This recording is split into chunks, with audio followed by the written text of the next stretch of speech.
إن الحمد لله نحمده ونستعينه ونستغفره ونؤمن به ونتوكل عليه ونعوذ بالله من شرور أنفسنا ومن سيئات أعمالنا من يهده الله فلا مضل له ومن يضلل فلا هادي له أشهد أن لا إله إلا الله وحده لا شريك له وأشهد أن محمدا عبده ورسوله أما بعد فقد قال الله تعالى في القرآن الكريم والفرقان المجيد أعوذ بالله من الشيطان الرجيم بسم الله الرحمن الرحيم يا أيها الناس اتقوا ربكم الذي خلقكم من نفس واحدة وخلق منها زوجها وبث منهما رجالا كثيرا ونساء واتقوا الله الذي تساءلون به والأرحام إن الله كان عليكم رقيبا يا أيها الذين آمنوا اتقوا الله حق تقاته ولا تموتن إلا وأنتم مسلمون அஸ்ஸலாமு அலைக்கும் வரஹ்மத்துல்லாஹி வபரகாத்துஹு.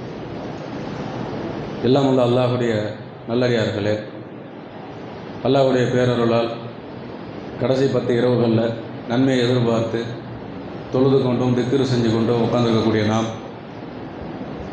அல்லாஹும் அல்லாஹுடைய தூதரும் காட்டி தந்த இந்த மார்க்கத்தையும் கொஞ்சம் நமக்குள்ளே பரிசீலனை செஞ்சு பார்த்துக்கிட்டோம்னா அது எல்லா நிலையிலையும் நமக்கு பலன் தரக்கூடியதாக இருக்கும். அந்த அடிப்படையில் இஸ்லாத்தின் பார்வையில் கணவன் மனைவி வாழ்க்கை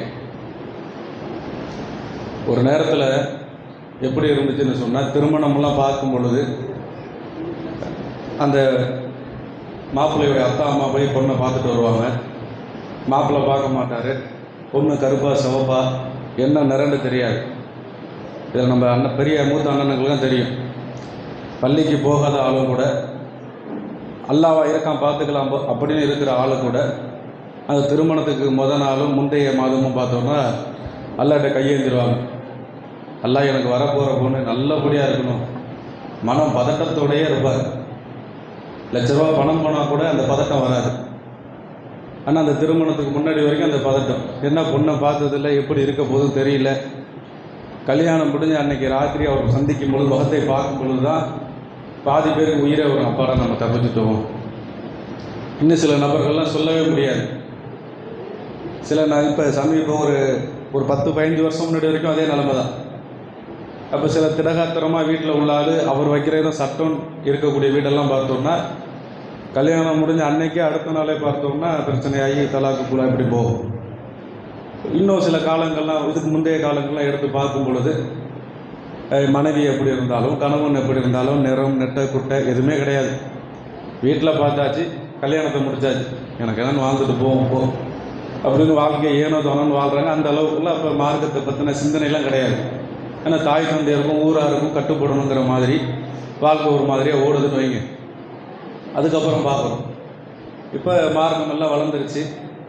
யாருடைய சட்டை பையிலையும் ஹேண்ட்பேக்லேயும் ஆண்ட்ராய்டு ஃபோன் இல்லாமல் பார்க்க முடியாது.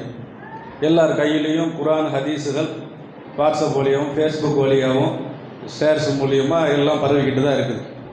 இவ்வளவு டெக்னாலஜி வளர்ந்த பிறகு வாழ்க்கை முன்பு இருந்ததை விட இன்னும் நீண்ட நெடிய காலமாக போகுதுன்னு பார்த்தோம்னா, இப்போ தான் சமீபத்தில் பார்க்குறோம், நிறைய தலாக்குகளும் குலாக்களும் விவாகரத்து கேட்டு கோர்ட்டுகளில் நம்முடைய மக்கள் மன்றாடி நிற்கக்கூடியதும் அதிகமாக இருக்குது.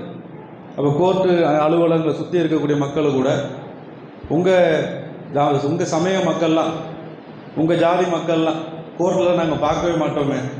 இப்போ நிறைய பேர் ஒரே புர்காக்களாகவும் தொப்பி வச்ச பாய்களும் எல்லாம் உங்கள் ஆளுங்க நிறைய பேர் கோர்ட்டில் நிற்கிறீங்களே, என்ன காரணம்?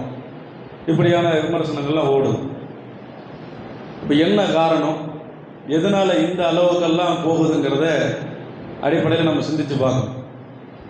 இன்னும் சொல்ல போனால், இந்த விவாகரத்து கேட்டு வரக்கூடிய ஆண்களும் சரி பெண்களும் சரி எல்லாம் கல்யாணம் முடிஞ்சு ஒரு 4 வருஷம் 5 வருஷம் 10 வருஷம் இதுக்கு மேலே வாழவே முடியாது அப்படிங்கிற மாதிரி ஒரு கட்டத்தை அடைஞ்சு வராங்கன்னா, அது மாதிரியான கட்டத்தையும் அடையலை. 3 மாதம் 2 மாதம் 1 மாதம் தவறுனா 6 மாதம், 1 வருஷத்தை கூட தாண்டலை. அந்த அளவுக்கு அதிகமான செய்திகள்லாம் வருது. அப்போ பிள்ளைங்களும் நிறைய பார்க்குறோம், மார்க்கம் படிக்குதுங்க, ஆலிமாக்கள்ங்கிறோம், முபல்லிகாங்கிறோம், ஆண்களையும் ஆலிம்ங்கிறோம். திருமணம் முடிக்கிற வரைக்கும் நல்ல பையன் இப்படியான ஒரு ஆளெல்லாம் பார்த்ததில் ஊரே சர்டிஃபிகேட்டு கொடுக்குது. முடிஞ்ச அளவுக்கு நாமளும் நமக்கு தெரிஞ்ச வகையில் விசாரித்து எல்லாம் பார்த்து தான் செஞ்சு வைக்கிறோம். அப்படி இருந்தாலும் கூட முடிந்த சில நாட்கள் இந்த பிளவுகள் வருது. என்ன காரணம்? எதனால இது மாதிரி ஏற்படுது அப்படிங்கிறத கொஞ்சம் யோசித்தோம்னா, பொதுவாகவே அல்லாஹ்வுடைய தூதர் சொன்னதுதான், தாழ்ந்த கையை விட உயர்ந்த கை சிறந்ததுங்கிறாங்க. அதுக்கு முதல் அடிப்படை காரணமே உள்ளம்தான். உங்கள் உள்ளம் மட்டும் பிறருக்கு கொடுக்கக்கூடியதாக இருந்துச்சுன்னா இந்த வாழ்க்கை நிரந்தரம் இல்லை. எவ்வளவு பேரழகாக இருந்தாலும் அல்லது பார்க்கவே முடியாத ஒரு நிலை அடைந்தாலும் இந்த உலக வாழ்க்கைங்கிறது ஒரு குறிப்பிட்ட காலம்தான். நமக்கு நிரந்தரமான வாழ்க்கை அங்கே இருக்குது. இதுக்கு இடையில நமக்கு கொடுக்கப்பட்ட உறவுகளை, உரிமைகளை சரியான முறையில் கொண்டு போகணும் அப்படின்னு நினச்சிட்டோம்னா பிரச்சனை இல்லை. ஆனால் அதை தாண்டி யோசிக்கும் பொழுது தான், எதிர்பார்க்கும் பொழுது அந்த எதிர்பார்ப்பு கிடைக்கலன்ற உடனேயே பிரச்சனை ஏற்படுது. இன்னும் எதிர்பார்ப்புகள் எப்படி இருக்குன்னா, நான் எதிர்பார்க்குற மாதிரி நீங்கள் இருக்கணும்னு நினைக்கிறேன். அது சாத்தியமா? அது நான் என்ன நினைக்கிறேனோ, நட்பு வட்டாரமாக இருந்தாலும், கணவன் மனைவி வாழ்க்கையாக இருந்தாலும், தாய் பிள்ளை உறவாக இருந்தாலும், தந்தை மகன் உறவாக இருந்தாலும், அண்ணன் தம்பியாக இருந்தாலும், எந்த இடத்துல இந்த பிளவுகள்லாம் சண்டை சச்சரவு ஏற்படுதுன்னா நான் நினைக்கிற மாதிரி நீங்கள் இருக்கணும். என் எண்ணத்துக்கும் நான் நினைக்கிறதுக்கு மாற்றமாக நீங்கள் இருந்துட்டீங்கன்னா அந்த இடத்துல எதிரியாக போயிடுறீங்க, இல்லைன்னா துரோகி ஆகிடுவீங்க. அப்போ இந்த ரெண்டு நிலை தான் அதிகமான பிளவுகளுக்கு காரணம்.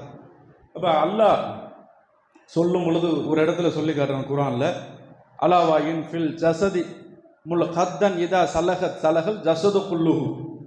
ஒவ்வொரு மன்னனுக்கும் ஒரு எல்லை உண்டு. அந்த எல்லை அல்லாஹ்வுடைய அருளால் அவனுக்கு தீர்மானிக்கப்பட்டது. அதை தாண்டிலாம் அவன் போக முடியாது. ஒவ்வொரு மன்னனுக்கும் ஒரு எல்லை உண்டு.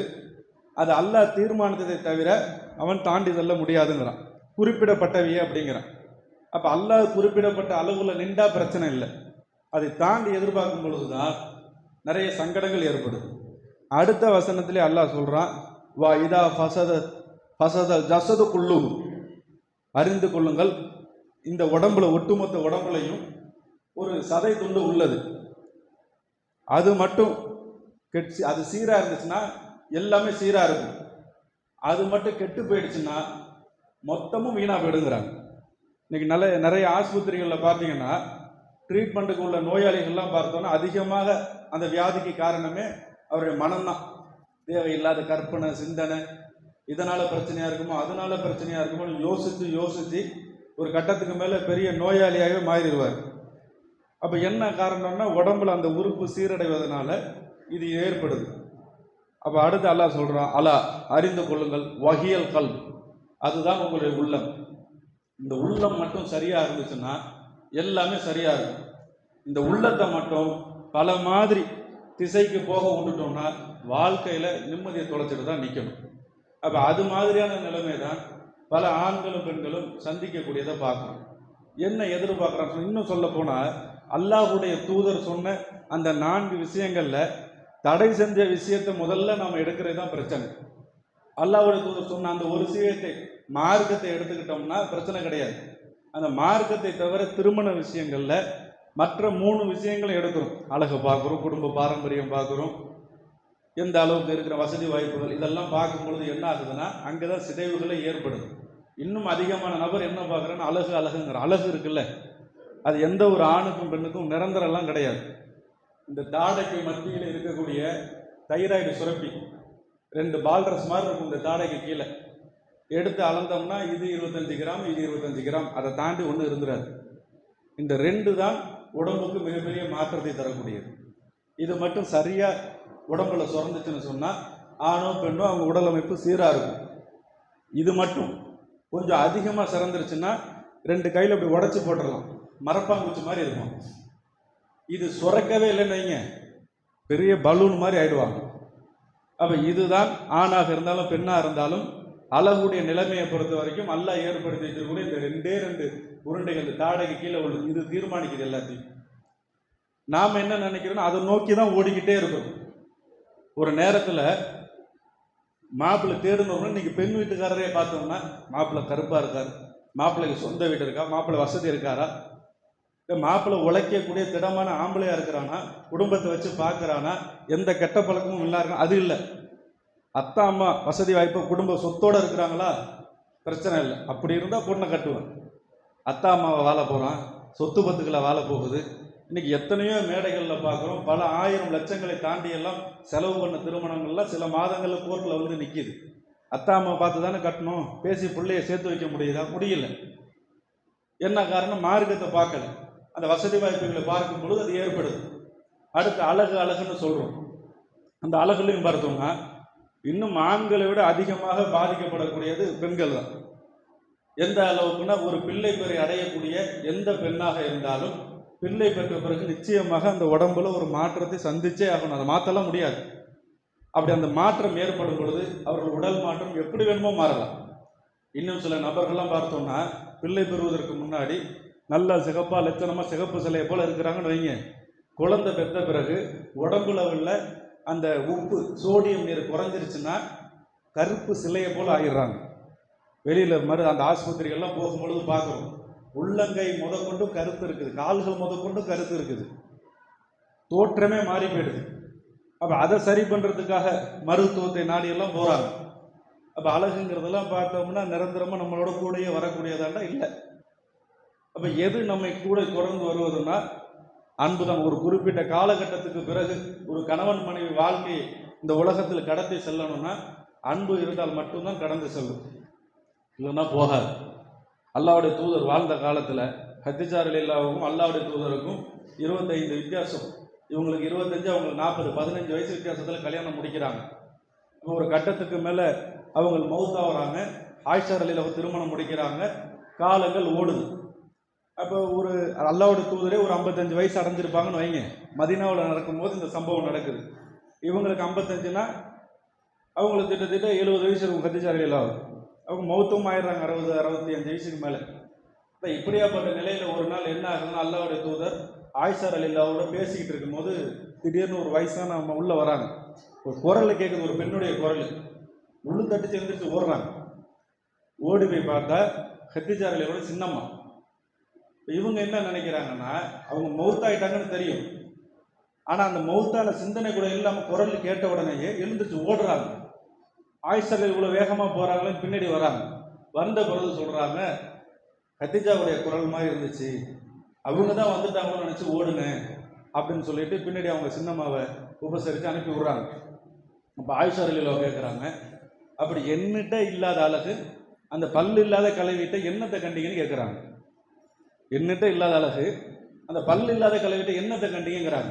அப்போ எந்த அளவுக்கு முதுமை நிலை அடைந்திருந்தால் இவங்க இப்படி பேசுவாங்க. இப்படி இவங்க பேசின பிறகும் கூட ஆனால் அவர்கள் உள்ளம் அவர்களை அதிகமாக தேடின காரணம் என்ன?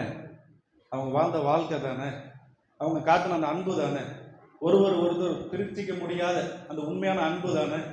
இந்த அன்பு நம்ம இடத்துல இருந்துச்சுன்னு சொன்னால் நம்ம குடும்பத்தார் இடத்துல பிளவு வருமா?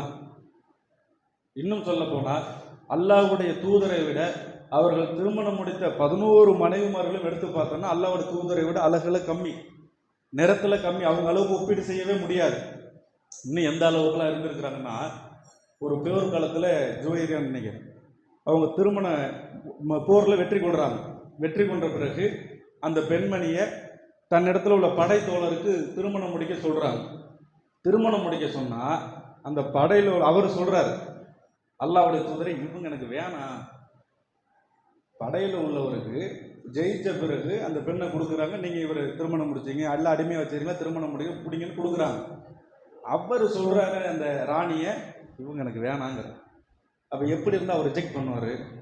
அவங்க அல்லாஹ்வுடைய தூதர்கிட்ட சொல்கிறாங்க, நான் ராணியாக இருந்தவர், என்ன நீங்கள் திருமணம் முடிக்கிறது சரியாக இருக்கும், திருமணம் முடிக்கிற உடனே திருமணம் முடிக்கிறாங்க. சரி, அப்படி திருமணம் முடிக்கிறாங்கல்ல, அழகாக இருக்கிற மனைவிமார்கள் வீட்டில் 10 நாள், இவங்க வீட்டுக்கு 1 நாள் இல்லை, போகவே வேணான்னு இருந்தாங்களா? இல்லை. என்ன செய்கிறாங்கன்னா, இருக்கிற நாட்களே அத்தனை மனைவிமார்களும் சமமாக பங்கிட்டாங்க. அப்போ அல்லாஹ்வுடைய தூதர் அழகை பார்க்கல. முதல் காரணம் மறுமை, 2வது காரணம் இந்த உலகம் நமக்கு நிரந்தரம் இல்லை, தெளிவாக விளங்குனாங்க. அப்போ விளங்குவதன் காரணமாக இந்த சதை தோற்றங்களுக்கு முக்கியத்துவம் கொடுக்காம இந்த உள்ள கொடுக்குறாங்க. அதனுடைய வெளிப்பாடு 11 மனைவிமார்கள் இடத்திலும் அவர்கள் வாழ்க்கை சாதாரணமாக கடந்து போகிறாங்க.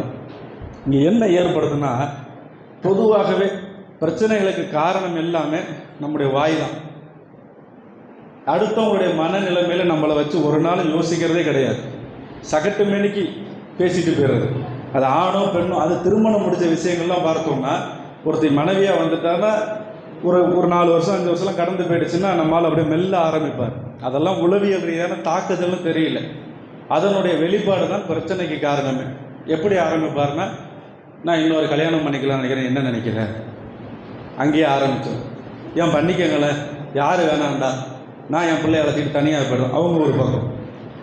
இப்படி சரி ஒரு தடவை கேட்குறாரு, விட்டார்னா பிரச்சனை இல்லை, தொடர்ச்சியாக இந்த கேள்வி போகும். அப்போ இப்படி கேட்கும்போது அவங்களுக்கு என்ன தோணும்னா, நம்ம இவரோட இத்தனை வருஷம் சரியாக வாழலையோ, நம்மளுடைய அளவு குறைஞ்சிச்சு, பிள்ளை பார்த்ததுனால நம்ம முதுமை அடைஞ்சதுனால நம்மளை வெறுக்கிறாரோ, அந்த உள்ளத்தில் ஏற்பட்ட தாக்கம் அவங்க இடத்துல இருக்கக்கூடிய அணியுணியத்தை விரிவுபடுது, கேப் உண்டாயிடும். பார்க்குற பார்வை, நடந்து கொள்ளக்கூடியதையும் ஏதோ ஒரு மன கசப்போடையும் மன பாரத்தோடையும் ஒரு குறிப்பிட்ட காலத்தில் நோயை சந்திக்கக்கூடியவங்களும் ஆயிடுவாங்க. ஒரு கட்டத்துக்கு மேலே எரிஞ்சு எரிஞ்சு விழக்கூடிய காரணம். பொதுவாக ஆண்களை பொறுத்த வரைக்கும் வேலையில் இருப்போம், வியாபாரத்தில் இருப்போம், ஏதோ நேரங்களில் ஃபோன் வருதுன்னு வைங்க, இவர் இந்த மாதிரி ஒரு கேள்வி கேட்டுட்டாரா, தூக்கிட்டு ஓடணும், ஃபோன் எடுத்துகிட்டு வெளில போனாருன்னா சந்தேகம். எதுக்கு இந்நேரத்தில் ஃபோன் வருது, ஃபோனை தூக்கிட்டு வெளில போகிறது, இதுவாக இருக்குமோ அதுவாக இருக்குமோ. அப்போ சந்தேகத்துக்கு உண்டான முதல் விதையை நாம் தான் போகிறோம். அதில் இன்னும் சில பேர் அந்த தயவு செஞ்சு இந்த பேச்சை விடுங்கனாலும் கேட்கறதில்ல. மார்க்கத்துக்கு முரணாக நடக்கிறியா, அல்ல அனுமதிச்சு தடுக்கிறியா, நீ எல்லாம் என்ன பெண், என்ன படிச்சிருக்கிற, அப்படிலாம் கேட்பேன்.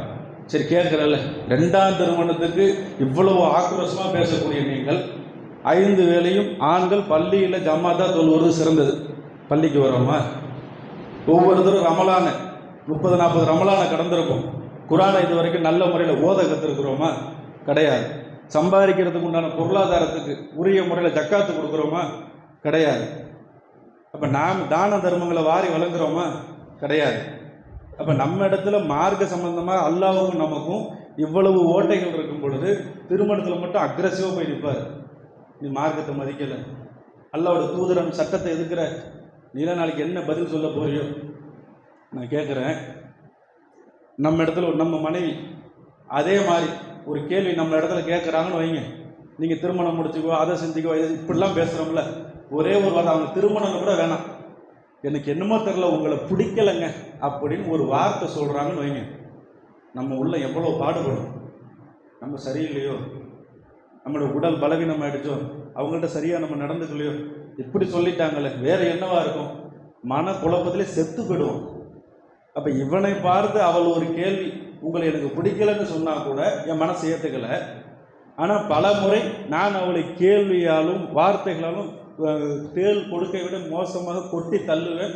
ஆனாலும் என்னிடத்துல அவள் சிரிச்சுக்கிட்டே இருக்கணும்னா சாத்தியமா? முதல்ல பிரச்சனைகளுக்கு உண்டான வாசல்களை அடைச்சாலே பிரச்சனை ஏற்படாது. அல்ல, இதுக்கு யாரும் விதிவிலக்கெல்லாம் கிடையாது. சந்தேகத்துக்கு உண்டான வாசலை திறந்து விடப்படும் பொழுது அந்த பிரச்சனைகளை எல்லாருமே சிக்கிக்கிறோம். அல்லாஹ்வுடைய தூதர் வாழ்ந்த காலத்தில் எல்லாரும் கேள்விப்பட்ட செய்தி தான். ஒரு போர்க்களத்துக்கு போய்ட்டு திரும்பி வரும் பொழுது ஆயிஷா ரலியல்லாஹு ஒரு முத்துமாலையை தொலைச்சிட்டு திரும்ப அதை தேடி போய்ட்டு வரும் பொழுது படைகள்லாம் புறப்பட்டு போய் அங்கேயே உட்கார்ந்துருந்து போன படைகள் திரும்ப நம்மளை அழைச்சிட்டு போன்னு உட்காடுறாங்க. உட்கார்ந்தவங்க அப்படியே தூங்கிடுறாங்க. தூங்கின பிறகு என்ன ஆகுது, சஃபான்கிறவர் பின்னாடி வருவார். பின்னாடி வந்தவர் சொல்லுவார், அவங்கள பார்த்துட்டு கிட்டக்க கூட போய் கூப்பிட மாட்டார், பார்த்துட்டு சொல்லுவார், இன்னா லில்லாஹி வ இன்னா இலைஹி ராஜிஊன் அப்படின்னு. உடனே சத்தத்தை கேட்டு வாரி சுருட்டி எழுந்திரிச்சிருவாங்க. எழுந்திரிச்ச உடனேயே ஒரு ஒட்டகத்தை இழுத்துட்டு வந்து ஒட்டகத்து மேலே உட்கார வைப்பதற்கு கையை கூட கொடுக்க மாட்டாங்க. ஒட்டகத்தை உட்கார வச்சு அதை முட்டி காலை இவங்க காலால் மிதிச்சுக்குவாங்க. ஏன்னா ஒட்டகம் மிரண்டக்கூடாது. மிதித்து இவங்களை ஏறி உட்கார சொல்லி அவங்கள உட்கார சொல்லி நடந்தே இழுத்துக்கிட்டு போவார். கடிவாளத்தை பிடிச்சி இழுத்துக்கிட்டு போனால் இங்கே நடந்தது கொண்டது எந்த அறிவும் அந்த மக்களுக்கு இருக்காது. உள்ள நுழைஞ்ச உடனே ஆளாளுக்கு விமர்சனம். ஒரு காட்டு தீ மாதிரியான தவறான அவதூறுகள் அந்த ஊரை சுற்றி பரவி இருக்கு. அல்லாஹ்வுடைய தூதரும் ஆயிஷா ரலியல்லாஹு பழக்க வழக்க இடத்துல பழகக்கூடிய இடத்துல நிறைய பிளவுகள் வித்தியாசத்தை காமிப்பாங்க. நல்லா தெரியுமில்ல, ஒரு கணவன் மனைவியாக ஒன்றா வாழ்ந்துட்டு ஒரு மனக்கசப்பு வரும் பொழுது அந்த கசப்புகள் நம்ம உணர முடியும். அவங்க நடந்துக்கக்கூடிய விதம், பேசக்கூடிய விதம், எந்தெந்த மாதிரி வெறுப்புகள்ங்கிறத புரிஞ்சிக்க முடியும். அப்போ ஆயிஷா ரலியல்லாஹு அதை உணர்றாங்க. உணர்ந்த பிறகு என்ன செய்கிறாங்கன்னா, நான் என்னோடய அம்மா வீட்டுக்கு போகலாமான்னு இருக்கிறேன்னு கேட்குறாங்க. போன்ட்டாங்க, என்னான்னு கூட கேட்கல, போ அப்படிங்கிறாங்க. சரி, நான் அங்கே போய் உட்காந்துட்டு தன் தோழியோடு இயற்கை தேவை நிறைவேற்ற போகிறாங்க. போகும் பொழுது ஆயிஷாவோட தோழி சொல்கிறாங்க, மிக்தாத்துக்கு நாசம் உண்டாகட்டும். யார் அந்த மிக்தாத் அப்படின்னு பார்த்தோம்னா, இவங்களுடைய அபூபக்கர் ரலியல்லாஹுடைய நெருங்கிய சொந்தம். ஆயிஷா ரலியல்லாஹு உறவுக்காரர். இவர் தான் என்ன செய்கிறாருன்னா இந்த அவதூறு அதிகமாக பரப்புனதே அவர் தான். இன்னும் சொல்ல போனால் அவர் வறுமையில் இருக்கிறாரு. அன்றைய தினம் வரைக்கும் அவருக்கு உண்டான பொருளாதார தேவை எல்லாத்தையும் கொடுத்து உதவக்கூடியவர் இந்த அபூபக்கர். இதெல்லாம் கொடுத்துட்டு இவ்வளோ தூரம் பராமரிக்கக்கூடிய நிலைமையில் அந்த உறவுக்காரர் தான் சுற்றி இவ்வளவு அவதூறையும் பரப்புறாரு. இதில் கவனிக்க வேண்டிய இன்னொரு விஷயம் என்ன அப்படின்னா, இன்னைக்கு நிறைய பிரச்சனைகளே பார்த்தோம்னா வெளியாலெல்லாம் வருவதில்லை, சொந்தக்காரன் நெருங்கினால தான் பிரச்சனையே. ஒரு புகாரி ஹதீஸ் ஒன்று பார்க்கணும். அல்லாஹ் இந்த வானம் பூமி எல்லாத்தையும் படைத்த பிறகு உறவுகளையும் படைச்சு வைக்கிறான். அப்படி படைக்கப்பட்ட உறவு என்ன செய்யுதுன்னா அல்லாஹ்வுடைய அரிசின் காலை இருக்க பிடிச்சிக்குது. இருக்க பிடிச்ச உடனே அல்லாஹ் சொல்கிறான், வீடு உனக்கு என்ன நேர்ந்துச்சுன்னு கேட்குறான். அப்போ அந்த உறவு சொல்லுது, யா அல்லாஹ் இந்த மனிதர்கள் எல்லாம் என்னை ஈஸியாக துண்டிக்க கொடுமே. அப்போ அல்லாஹ் சொல்கிறான், உன்னை துண்டிப்பவரை நானும் துண்டிப்பேங்கிறது உங்களுக்கு திருப்தி அளிக்கலையா அப்படிங்கிறான். அது கேட்டுட்டு அது சமாதானமாயிடும்.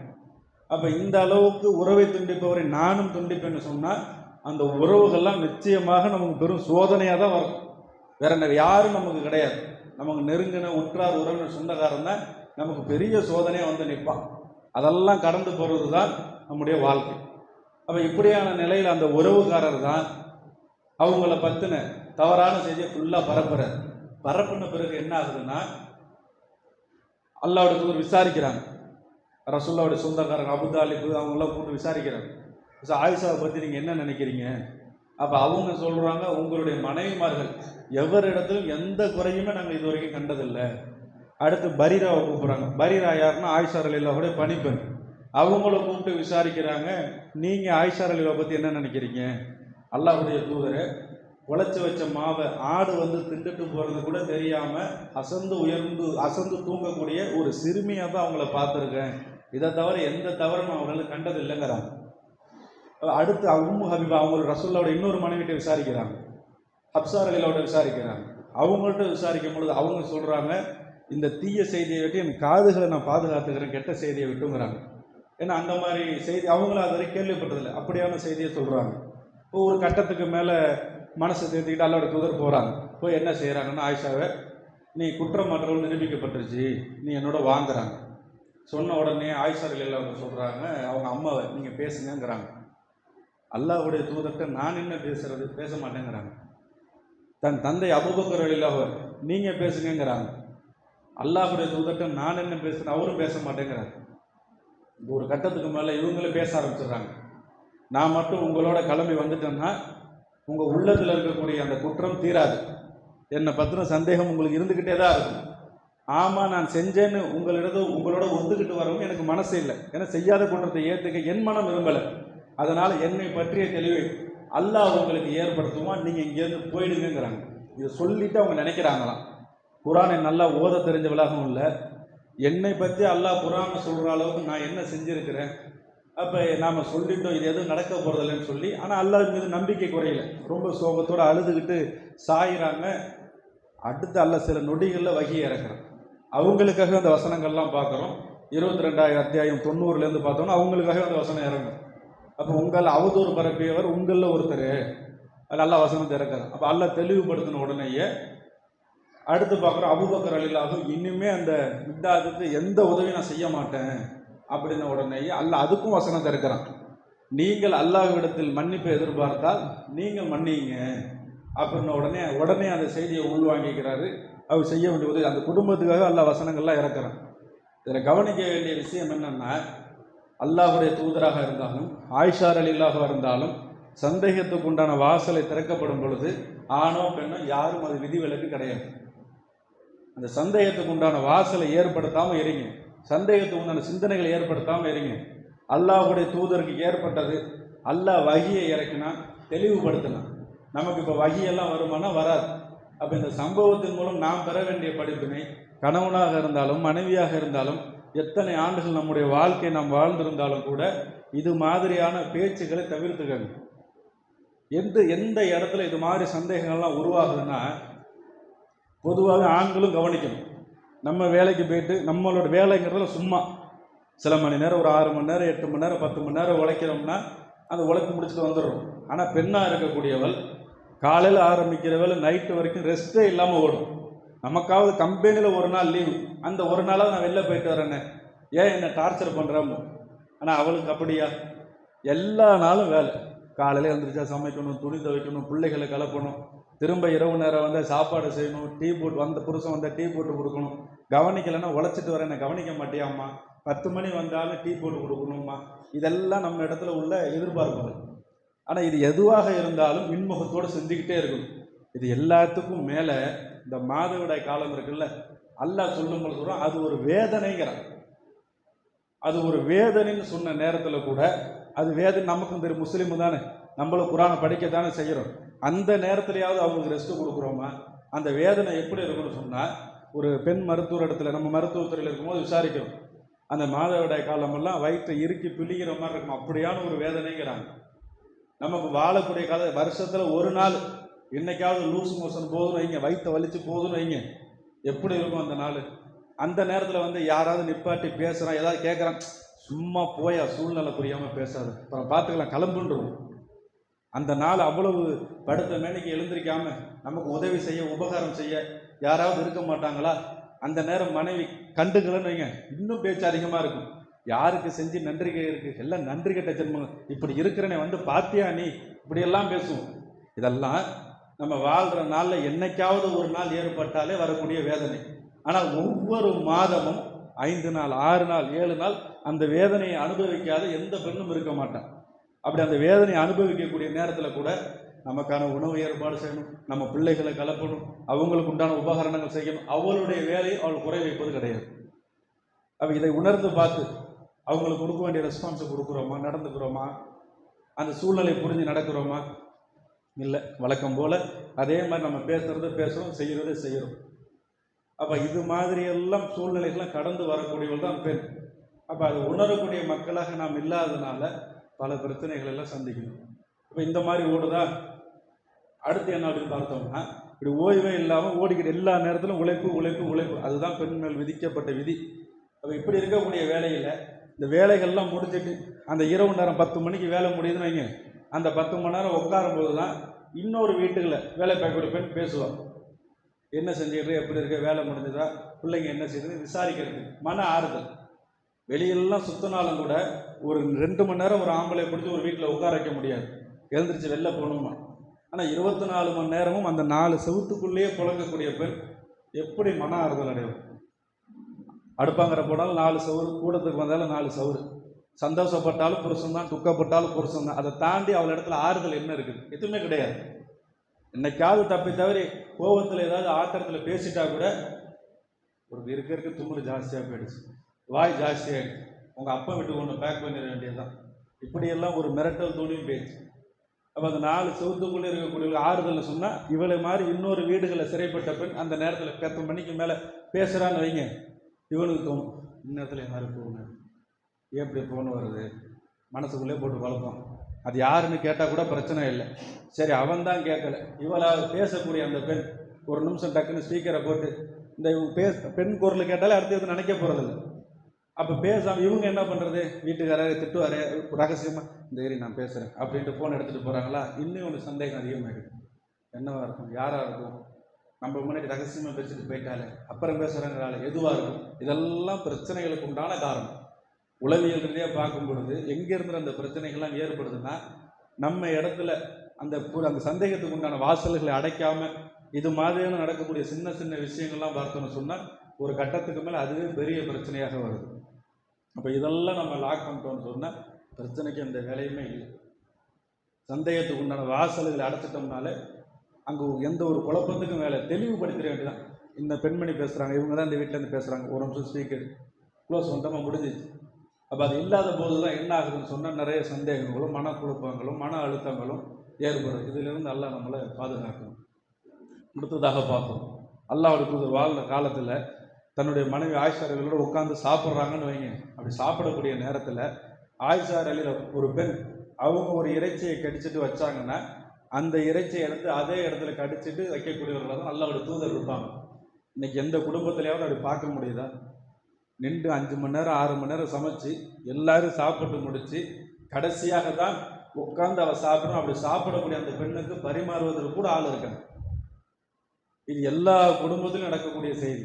எல்லாம் சமைச்சிட்டு வா, சேர்ந்து உட்காந்து சாப்பிடு, இன்னைக்கு சாப்பாடு நல்லா இருக்கு, சூப்பராக இருக்கு, அப்படி பாராட்டவாது செய்கிறேன்னா அந்த பாராட்டும் கிடையாது. பெரும்பான்மையான இடங்கள்ல இந்த பிளவுகளுக்கெல்லாம் என்ன காரணம்னா எல்லாரும் விரும்புறது தான். புகழ்ச்சிக்கு மயங்காத ஆணும் இல்லை பெண்ணும் இல்லை. வரக்கூடிய நாம சாப்பாடு நீ சூப்பராக இருக்குப்பா, வேர்வையில் அடுப்பாங்கிற வேர்வையில் கொப்புளிச்சு நிற்கக்கூடியவளை அந்த வேர்வை சிந்தி எரிந்து விட்டு நமக்காக உழைச்சிட்டு வந்து வைக்கிறாள். வேர்வையிலும் அழகா இருக்கிற பிரச்சனை ஒரு 2 புகழ்ச்சி. அப்போ சந்தோஷப்படும்ல, அந்த சந்தோஷத்துக்கெல்லாம் இடமே கொடுக்கறது கிடையாது. இந்த திருமணம் முடிஞ்சு 1 வருஷம் 2 வருஷம் படிச்சுன்னா மிலிட்ரி ஆஃபீஸர் மாதிரி வரான். அவன் வரான், சாப்பிட்றான், கவனிக்கிறான், கிளம்பி போயிடுறான். அவருடைய மனநிலைமை என்ன, எப்படி இருக்கிறா, என்ன ஏது, அப்போ என்ன ஆகுது, எங்கேருந்தோ ஒரு ராங் கால் ஏதோ வருது, யாருன்னே தெரியாது. அவன் பேசிட்டு முதல்ல ராங் நம்பர் வைங்கிறாங்க. திரும்ப சைத்தான் சும்மா இல்லாமல் ஃபோன் அடிக்கிறானா, உங்கள் குரல் ரொம்ப ஸ்வீட்டாக இருக்குது, நல்லா பேசுகிறீங்க, அழகாக இருக்குன்னு உடனேயே உள்ளம் தடுமாற ஆரம்பிக்கும்.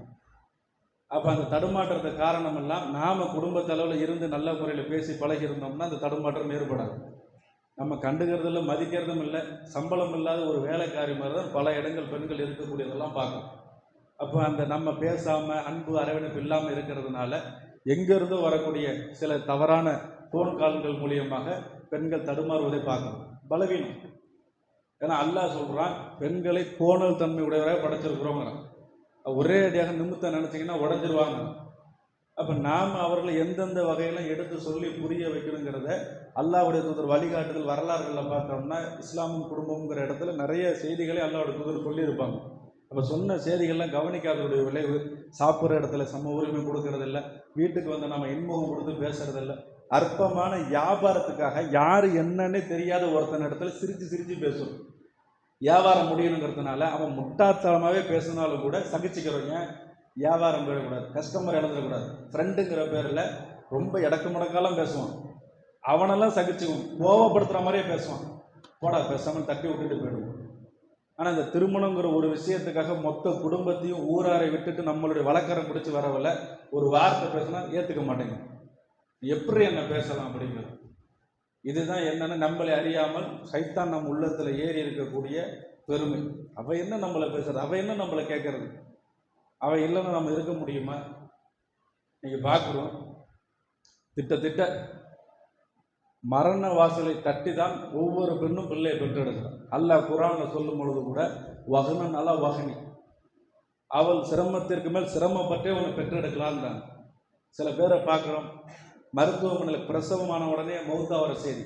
என்னென்னா உடம்புல அந்த ரத்தம் உறையக்கூடிய தன்மை இல்லைன்னா ஆப்ரேஷன் செஞ்சு பிள்ளையை எடுக்கிறாங்கன்னா இந்த ரத்தம் உறையாமல் ரத்தம் போய் போய் போய் ஒரேடியாக மரணத்தையெல்லாம் தழுவுறாங்க. சில நபர்களை பார்க்குறோம், அந்த முதுகெலும்பில் போடக்கூடிய அந்த ஊசி, தண்டுவோட எலும்பில் ஆப்ரேஷனுக்காக செலுத்தக்கூடிய ஊசி இன்னைக்கு வரைக்கும் கல்யாணம், அந்த பிள்ளைக்கு அவங்க பிள்ளைக்கே கல்யாணம் முடிச்சிருப்பாங்க, அந்த நிலைமை இன்னமும் முதுகு வலிக்குது. ஏன் முதுகு வலினா, பிரசவத்துக்காக முதுகில் போட்டாங்கள ஊசி, அந்த வலி என் உடம்புல இருக்குதும்பாங்க. எதுக்காக அவள் இவ்வளோ சிரமப்படணும்? நம்மளே ஊரார் யாரும் எதுவும் சொல்லிடக்கூடாது, நம்மளே நல்ல ஆணுன்னு சொல்லணுங்கிறதுக்காகவே அவள் அந்த வலியை சுமக்கிறான்.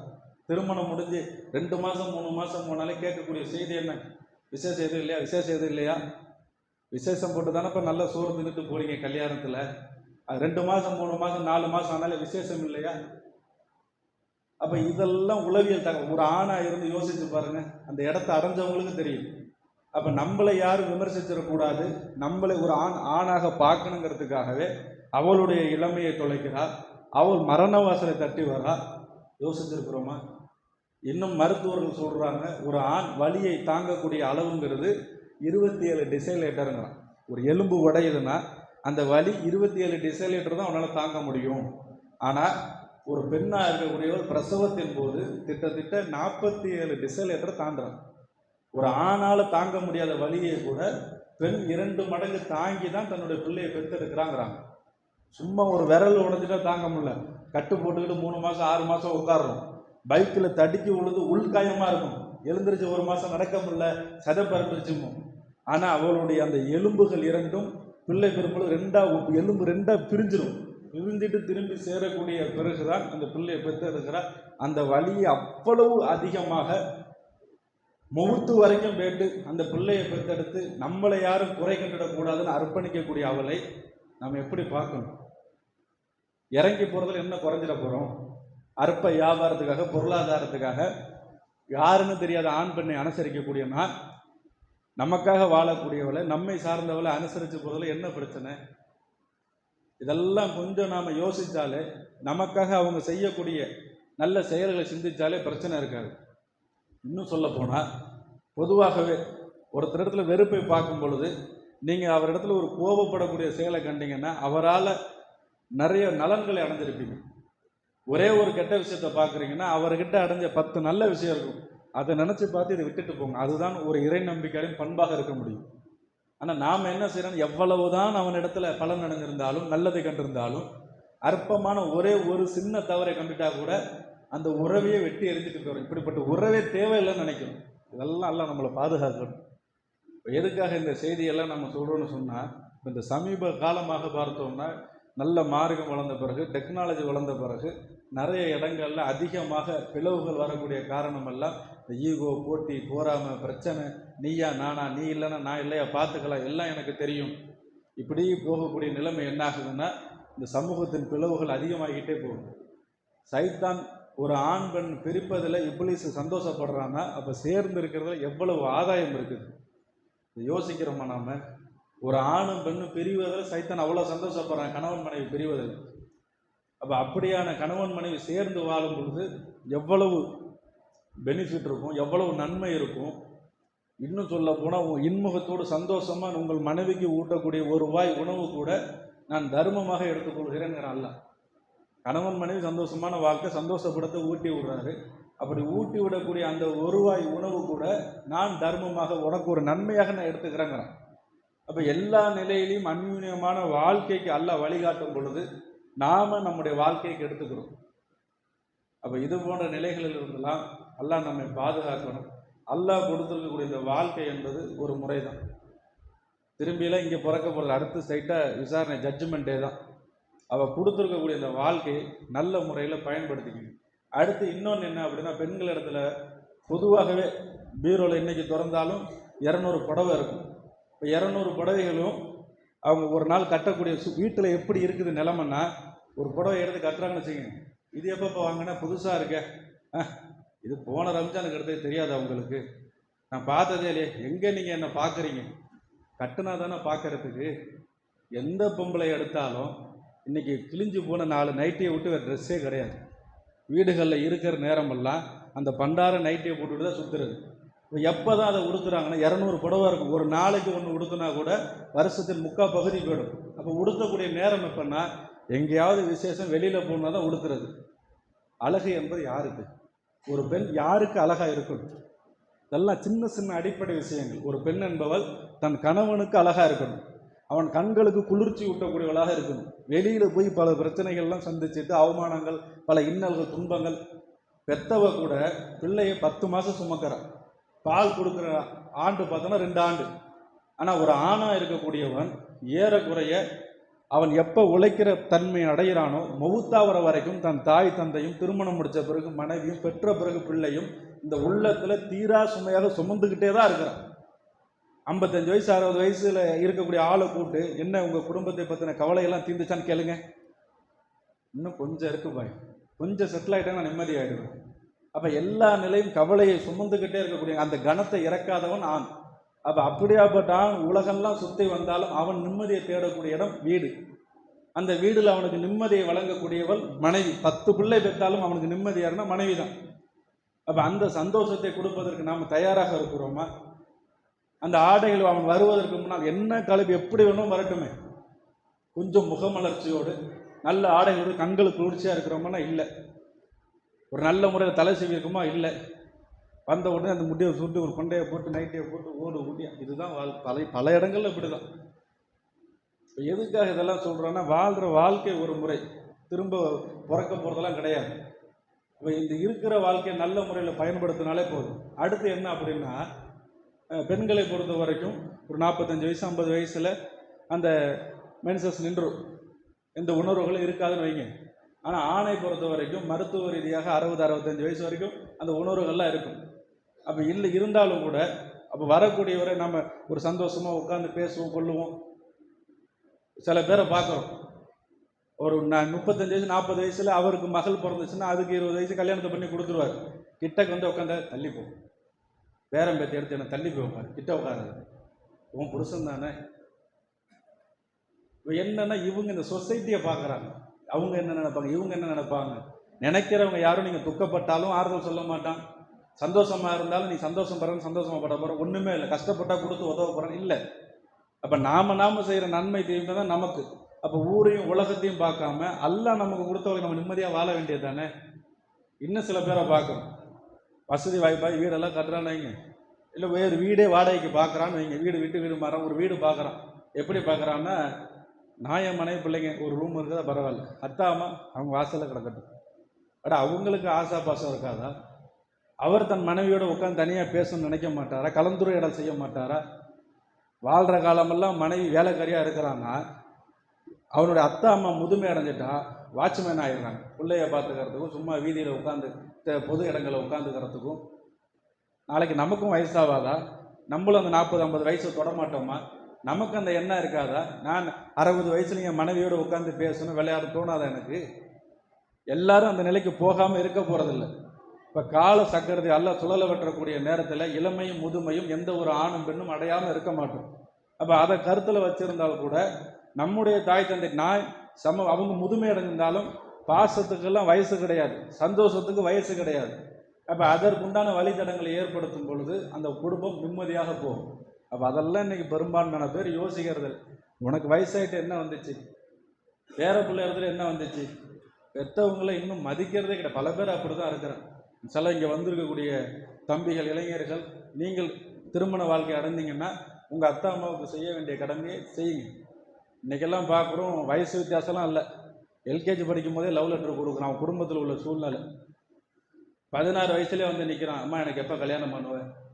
கல்யாணம் பண்ண என்னை போலீஸ்காரன் உள்ளே வச்சுருவான், இன்னும் மேஜரே ஆகலடா நீனு போ. இன்னும் சில பேரை பார்க்குறேன், எங்கள் அத்தா அம்மாவுக்கு எவ்வளோ சொன்னாலும் புரிய மாட்டேங்குது. என்னடா புரிய மாட்டேங்குது? கல்யாணம் பண்ணனா கேட்க மாட்டேங்கிற, நீ என்னடா செய்கிற? நான் காலேஜ் படிக்கிறேன் பாய். படிக்கிறதே உங்கள் அப்பன் காசில் படிக்கிற, உன்னை கஷ்டப்பட்டு படிக்க வைக்கக்கூடிய உங்கள் அத்தா அம்மாவுக்கு சோறு போடக்கூடிய நிலையடையில் அதுக்குள்ளே அடுத்து திருமணம். யோசிக்காத பிள்ளைகளாக தான் நீங்கள் இருக்கிறீங்க. கொஞ்சம் அவங்க நிலைமையில் உங்களை வச்சு பாருங்கள். பொதுவாகவே அல்லாஹ்வுடைய தூதர்ட்ட ஒரு பண்பு என்னென்னா, எந்த ஒரு மனிதராக இருந்தாலும் தன்னை அவங்க நிலையில் வச்சு பார்ப்பாங்க. ஒரு மனிதர் வந்து கேட்குறார், அல்லாஹ்வுடைய தூதரே என் தந்தை எங்கே இருக்கிறாங்கிறார். மறுமை வாழ்க்கை குறித்து கேட்குறார். என் தந்தை நரகத்தில் இருக்கிறார் அப்படின்னு உடனே ரொம்ப கவலைப்படுறாரு. அதோட விட்டுருக்கலாம்ல. போகிறவரை கூப்பிட்டு சொல்கிறாங்க, என்னார் இங்கே வாங்க, என்னுடைய தந்தையும் நரகத்தில் தான் இருக்கிறாரு. அவருக்கு ஒரே ஹாப்பி. ஏன்னா தூதருடைய தந்தையே நரகத்தில் இருக்கும்போது நம்ம சாதாரணமாக நம்முடைய தந்தை எங்கே இருந்தால் என்ன அப்படிங்கிற மாதிரி ஆறுதல் அடைகிறாங்க. பொதுவாக மனிதனுடைய தன்மை என்னென்னா, நாங்கள் எவ்வளோ கஷ்டப்பட்டாலும் என்னை தாண்டி ஒருத்தன் கஷ்டப்பட்டுட்டான்னா மனசார அல்ஹம்துலில்லாஹ் பரவாயில்லடா, நான் தான் கஷ்டப்படுறான்னு நினச்சேன், அவன் என்னை தாண்டி இருக்கிறான், அவனுக்கு நான் எவ்வளோ பரவாயில்லையே அப்படிங்கிற மாதிரி இருக்கும். அப்போ என்னன்னா, இந்த உலகத்தில் வாழக்கூடிய நாம் நம்மை சார்ந்த தாய் தந்தையராக இருந்தாலும் சகோதர சகோதரிகளாக இருந்தாலும் மனைவியாக இருந்தாலும் பிள்ளைகளாக இருந்தாலும் அவங்க நிலைமையில் உங்களை வச்சு பார்த்தீங்கன்னா இந்த குடும்பத்தில் பிரச்சனைங்கிறதே இருக்காது. என்னைக்கு பார்த்தாலும் தன்னை விட இந்த உலகத்தில் உத்தமனே கிடையாது, நான் ரொம்ப பர்ஃபெக்ட் மேன, நான் தான் எல்லாம் நினச்சோம்னா அந்த குடும்பம் சின்ன பின்னமாக தான் போகும். அந்த நிலைக்கு வராதிங்க. ஏன்னா தவறு செய்யக்கூடிய மக்கள் யாரும் கிடையாது. மனிதனை எல்லாம் பலவீனமாகத்தான் படைச்சிருக்கிறான். இயன்ற அளவுக்கு அந்த பலவீனத்தை பலப்படுத்துவதற்குண்டான முயற்சிகளை செய்யுங்க. எல்லாத்தையும் யாருக்கும் தெரியலங்கிறதுனால நாம் ரொம்ப உத்தமன் மாதிரி நினச்சிக்கிட்டு குடும்பத்தை சிதைக்க ஆரம்பிச்சோம்னா நிம்மதிங்கிறதே இருக்காது. அப்போ அல்லாஹ் நமக்கு வழங்கிய நிம்மதியை, அருளை, அமைதியை நாம தான் சரியான முறையில் பயன்படுத்திக்கணும். உள்ளே விட்டுட்டு வெளியில் தேடாதீங்க. இந்த கையில் வெண்ணெயை வச்சுக்கிட்டு நெய் கலையிறதா சொல்லுவாங்கள்ல, அது மாதிரி தான் பெரும்பான்மையான மக்கள் நம்முடைய வாழ்க்கையை வாழ்ந்துக்கிட்டு இருக்கும். அது போன்ற நிலையை விட்டு அல்லாஹ் நம்மை பாதுகாக்க வேண்டும். நமக்கு அதிக குடும்ப நிலைமைகள், ஒரு மனிதன் எப்படி வாழணுங்கிறது எல்லாமே அல்லாஹ் வழங்கி இருக்கக்கூடிய இந்த வேதமும் அல்லாஹ்வுடைய தூதன் வழிகாட்டுதலும் நிறைய இருக்குது. அதை பின்பற்றி நிம்மதியோடு வாழ்ந்து மரணிக்கக்கூடிய மக்களாக வல்ல இறைவன் என்னையும் உங்களையும் ஆக்க வேண்டும் என்று கூறி இந்த உரையை நிறைவு செய்கிறேன். வாக்கியதாவன் அல்ஹம்துலில்லாஹி ரப்பில் ஆலமீன். அஸ்ஸலாமு அலைக்கும்.